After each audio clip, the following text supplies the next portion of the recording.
Le contrôle des recettes et des dépenses publiques relève de la Cour des comptes, a expliqué Théodore Ranjezasson, président de la Cour des comptes, près la Cour suprême malgache ce jour en marge de l'ouverture de l'atelier sur la méthodologie de vérification et de la stratégie de contrôle de la Cour des comptes et des tribunaux financiers. Elle juge également la comptabilité publique, a-t-il ajouté, avant d'expliquer que cette cour spécialisée expertise en ce moment les pièces justificatives de la gestion des comptes publics pour l'année 2008.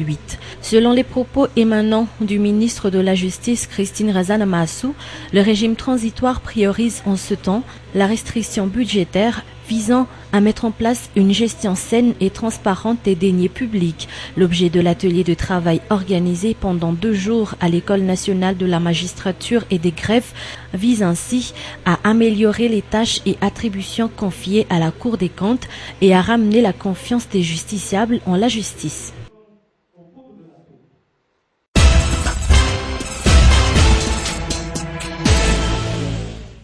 D'après le rapport fait par Transparency International, une organisation internationale œuvrant dans la lutte contre la corruption, Madagascar est classé 123e au même rang que l'Arménie, le Niger et l'Érythrée dans la lutte contre ce fléau. Le Danemark, le Singapour ainsi que la Nouvelle-Zélande, quant à eux, se retrouvent en haut du classement avec une note de 9,3 si la Somalie occupe le dernier rang avec une note de 1,1. Pour cette année, l'indice de perception de la corruption pour la grande île a reculé avec 0,4 points en moins.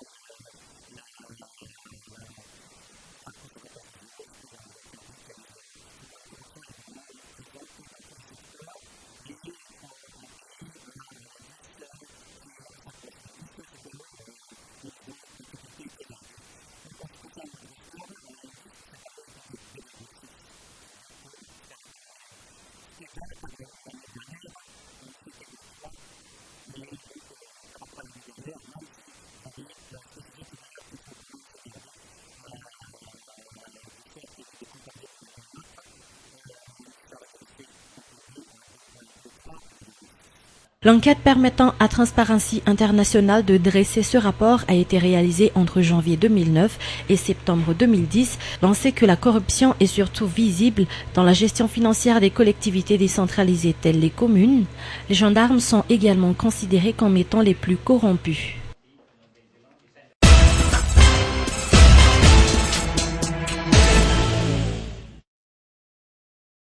La colonie de vacances pour les lauréats aux examens du baccalauréat touche à sa fin. Les 25 méritants ont regagné leur foyer hier matin après avoir passé quelques jours de vacances de rêve dans la capitale et dans la partie nord de l'île. Une cérémonie d'adieu de ces lauréats avec la première dame Mial Radueln et l'équipe de l'association Fiti a ainsi eu lieu hier matin à l'hôtel Ibis Inkounjan. En plus des vacances de rêve qui leur ont été offertes durant une semaine, ces lauréats ont obtenu chacun des lots de la part de cette association caritative conduite par la première dame Mial Radueln.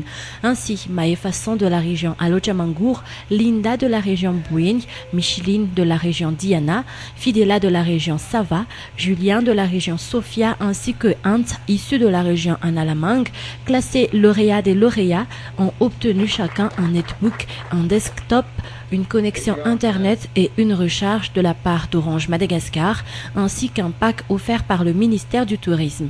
Le reste des lauréats ont par contre obtenu soit un ordinateur portable netbook, soit un desktop, plus le pack offert par le ministère du Tourisme. Ces lauréats d'exprimer leur profonde gratitude envers la présidente de l'association Fiti de par cet acte de générosité. Je tiens à vous remercier au nom de tous les lauréats 2010 de Madagascar parce que nous sommes vraiment comblés, nous étions gâtés durant ces vacances. C'était les meilleures vacances que nous ayons jamais passées de toute notre vie. Comment vous dire, les mots ne suffiront pas pour vous exprimer combien nous sommes vraiment, comment vous dire, nous sommes contents, nous sommes, je trouve vraiment pas les mots. Je suis sous le choc là. Désolée, mais Nous tenons à remercier tout le monde, nos encadreurs et tous ceux que... Bon, à vrai dire, je ne connais pas vraiment tous les noms, mais... vous aussi, madame. Nous sommes vraiment, vraiment contents. Nous ne savons pas comment vous remercier parce que tout ça, c'est vraiment merveilleux. Les mots pour décrire cela, je trouve vraiment pas le mot exact. Nous n'avons jamais vu de telles choses. C'est vraiment, comment dire, on peut dire que c'est le paradis. On n'a jamais vu de tels endroits. Vous nous avez emmené visiter des endroits vraiment magnifiques que nous n'avions jamais visités depuis que nous sommes venus. Ben, merci beaucoup. Outre ces divers présents, 4 d'entre ces lauréats ont également accepté les bourses d'études proposées par l'ambassade du Maroc pour faire des études en tourisme et hôtellerie. Selon Oubnirine, qui ambitionne de fonder sa propre entreprise, cette bourse d'études lui permettra d'atteindre son but, étant donné que le secteur du tourisme et de l'hôtellerie est un secteur en plein essor. Fidela, par contre, avoue que ses parents n'auront pas les moyens suffisants pour lui permettre de poursuivre ses études à l'étranger. Ainsi, elle a accepté les bourses qui lui ont été octroyées et a promis de faire encore plus d'efforts pour mériter cela. La première dame, Yal Radouil, de sa part, a profité de cette occasion pour encourager ces jeunes méritants à poursuivre les efforts qu'ils ont menés jusque-là, en leur souhaitant plein de succès dans les études qu'ils vont approfondir, ici même ou à l'étranger. Votre réussite dépend de vous, a-t-elle souligné. Ainsi, il va falloir travailler dur et prouver que vous êtes les meilleurs. Parents et familles attendaient déjà le retour de ces lauréats à l'hôtel Ibis Kournjan hier matin. On ne peut que louer cette initiative de l'association Fiti, ont-ils avoué.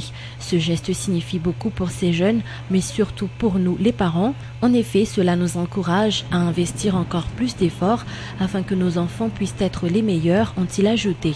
Et pour ces jeunes, bien évidemment, ils se diront que les efforts qu'ils ont fournis jusqu'ici n'ont pas été vains. Rappelons que la colonie de vacances pour ces lauréats aux examens du baccalauréat aura duré une semaine de découverte et de détente. En somme, l'on peut dire que ces jeunes méritants ont vraiment passé des vacances de rêve en compagnie de l'association Fiti.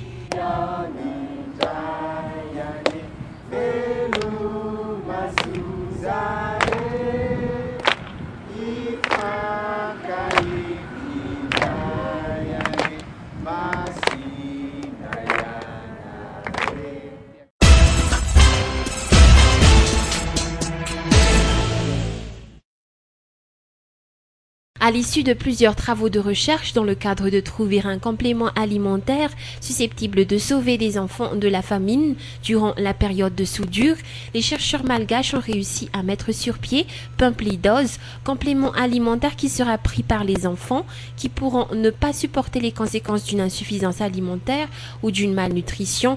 8 boîtes à raison d'une cuillerée de Pumplidose prise quotidiennement à l'heure du goûter durant 2 mois auront comme effet 6 mois après la prise de ce complément, l'enfant pourra surmonter et faire face à une malnutrition, a expliqué le docteur Ajnel, chef de service de la nutrition.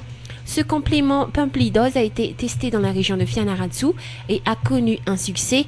Outre cela, les acteurs impliqués dans la lutte contre la malnutrition ont souligné que les efforts entrepris ont été saisissables. Le prochain objectif serait de réduire le taux de mortalité infantile jusqu'à 23%. Pour ce qui est du taux de malnutrition, l'on a retenu une amélioration considérable à travers l'EDS 2004. Il a été de l'ordre de 48%. Actuellement, grâce aux réalisations effectuées, il est à hauteur de 40%.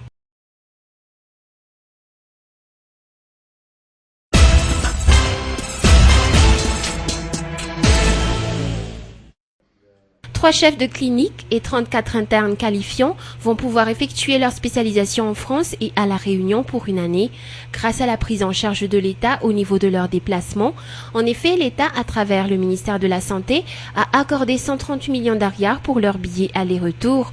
Le ministère de la Santé et de l'Enseignement supérieur et de la Recherche scientifique ont initié la sélection de ces 37 internes qualifiants et chefs de clinique. La remise des billets a été effectuée hier dans les locaux du ministère de la Santé à Mbouda. Le ministère de la Santé a tenu à apporter quelques éclaircissements concernant les motivations de l'État à consacrer cette somme dans le domaine de la santé.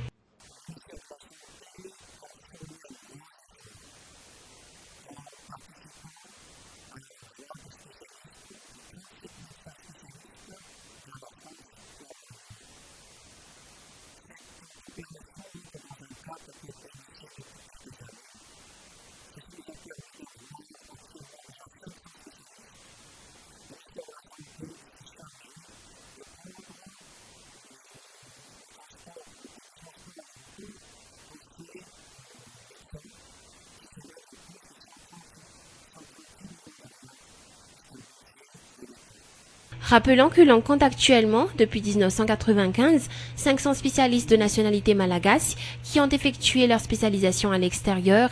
Après une année de formation qu'ils effectueront dans 11 villes de France et de la Réunion, une seconde vague composée d'une quarantaine de chefs de clinique et d'internes qualifiants pourra également parfaire leur cursus à l'extérieur. Le départ de ces 37 chefs de clinique et internes qualifiants est prévu se tenir ce jour dans la soirée.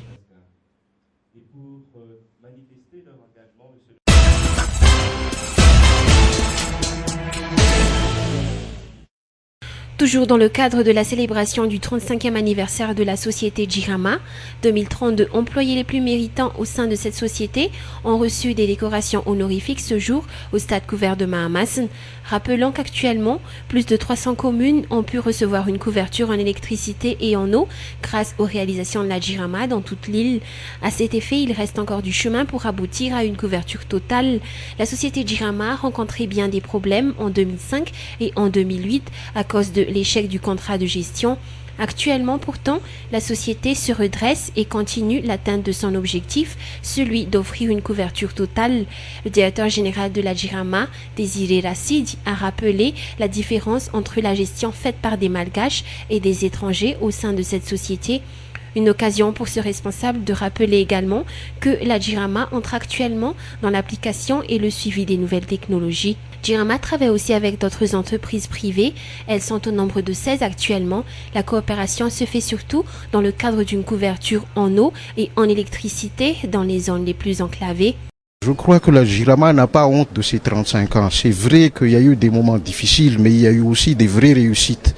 Jirama est là, elle n'a pas honte de son passé et elle est, je crois, dans le peloton de toutes les compagnies d'électricité des pays sous-développés.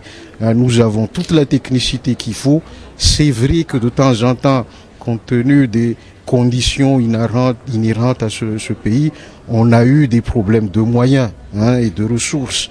Mais ce sont des choses, des contraintes qu'on peut surmonter dès lors que l'économie aille mieux.